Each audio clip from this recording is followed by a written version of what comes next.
using the characteristics that I'm using here, which are not clinical terms. I'm telling you that. But you know what I mean. I'm trying to use plain talk terms. You're listening to Prime Definition. Make a list Prime definition. that your Prime definition. gut tells Prime you definition. in your Prime life definition. Prime definition. are bad. On Foresight Foresight FM FM podcast. I'm not saying you can prove it. I'm not going to ask you for data. I'm not going to have you go back and fill out 10 examples. I'm just telling you, let's just go with instinct right now. Scan your life. Who in your life do you have an uneasy feeling about? Your intuition, instinct, whatever. You're not going to have to defend it right now. I just want you to listen to yourself. Let's start with your family, your in-laws, brothers, sisters, aunts, uncles, the people that you're around.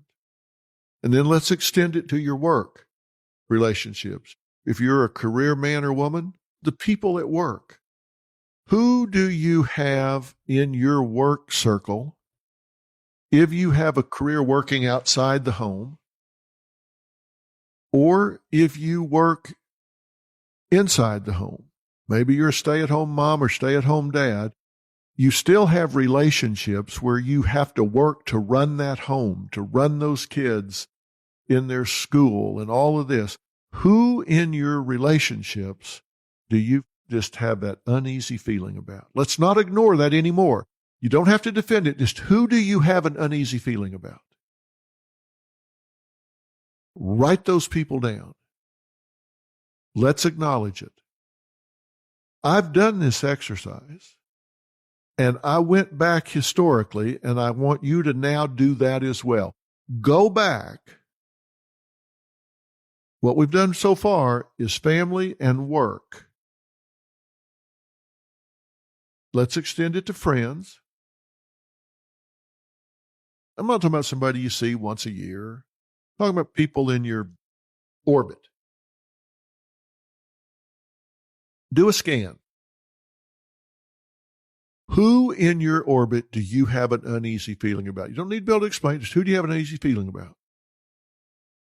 Write it down. Now let's go back historically. 5 years. 10 years, back to college, back to high school, back to your first job.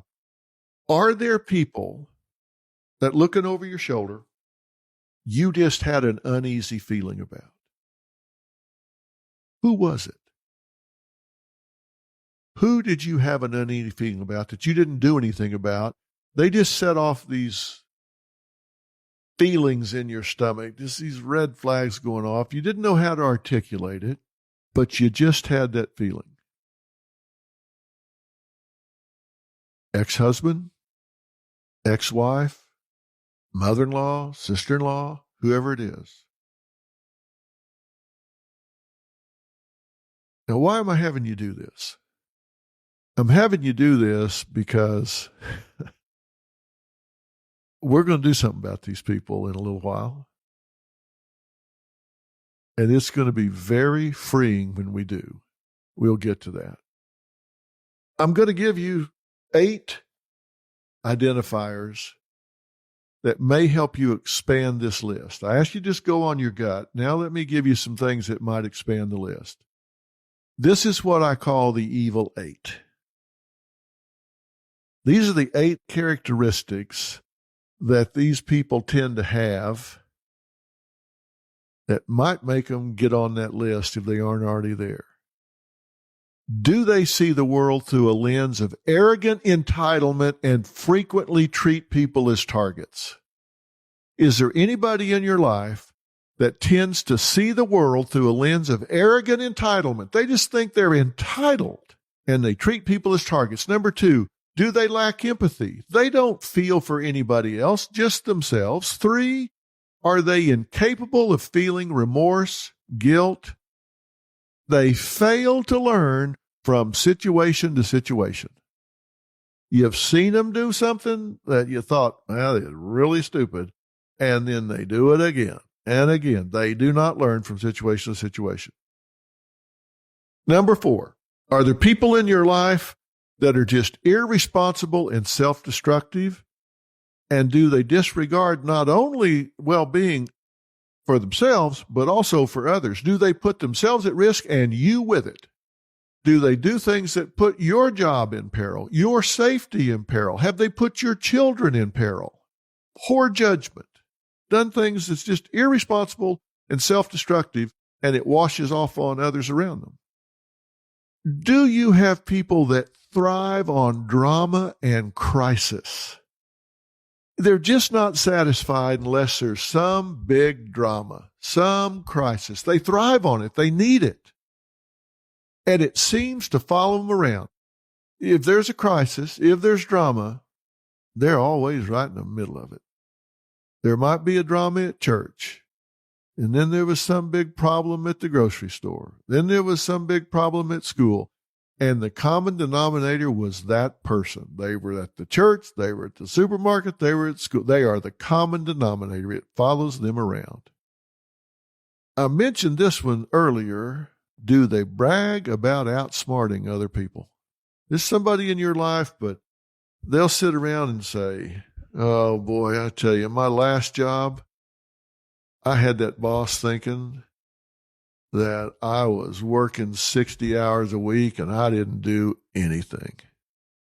Now, somebody that'll brag about that, that's dumb. That's not okay. Do you have somebody like that in your life? Number 7, if you look back through their lives, do they have a pattern of short-term relationships?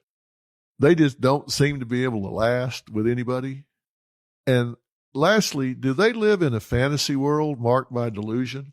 I mean, you have a way of seeing the world. Everybody else has a way of seeing the world, and then they see it differently.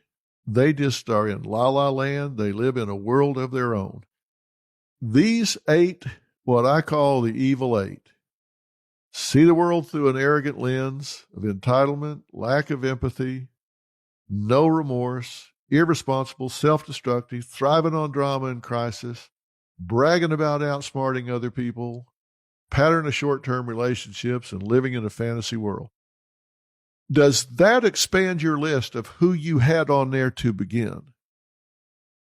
Because I'm wanting you to do a life audit. I said before, life is managed, not cured, and you are the manager. You are your life manager, and it is time to do an audit. Do you have people there that you just wish were not? Maybe they meet some of those 8. Maybe they meet them all. But let me tell you, we're going to do something about that. Now, these people are the ones that I call baiters. These are the ones that I call baiters.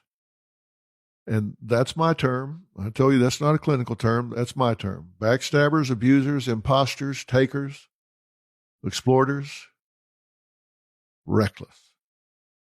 Do you have them in your life? Now, here's another thing that might explain your list, because these people have certain ways of getting into your life. And I'm going to ask you, are there people that got into your life using these tactics? They infiltrate your life, seducing you with promises or flattery. Think about it. You might call it love bombing. You just might call it manipulation. But did you have somebody that infiltrated? They wormed their way into your life, seducing you with promises and flattery, telling you what you wanted to hear. Did they manipulate you into becoming a conspiratorial confidant? Let me tell you what I mean by that. They're the kind of person that got you over to the side, and it's like, you and I, we'll have secrets between us. And let me tell you why that's a problem. First off, gossip's bad, generally speaking, but these are the people that will get you off, and they will share a secret with you because they understand the principle of reciprocity. They will tell you something that's kind of intimate, kind of private, like they might share something with you about the boss, and you reciprocate at the same level. You think, well, this person's being very transparent with me, so I'll be transparent with them. Only problem is what they told you was a lie. It was just bait. And then you reciprocate with something that's genuine. And then they'll go behind your back and tell the boss what you said. And then the boss calls you in and says, I was talking to Becky, and she said you told her that you think I act like I'm high on the job sometimes. Did you say that? And you may have actually said that in a candid moment after she said something that pulled for that.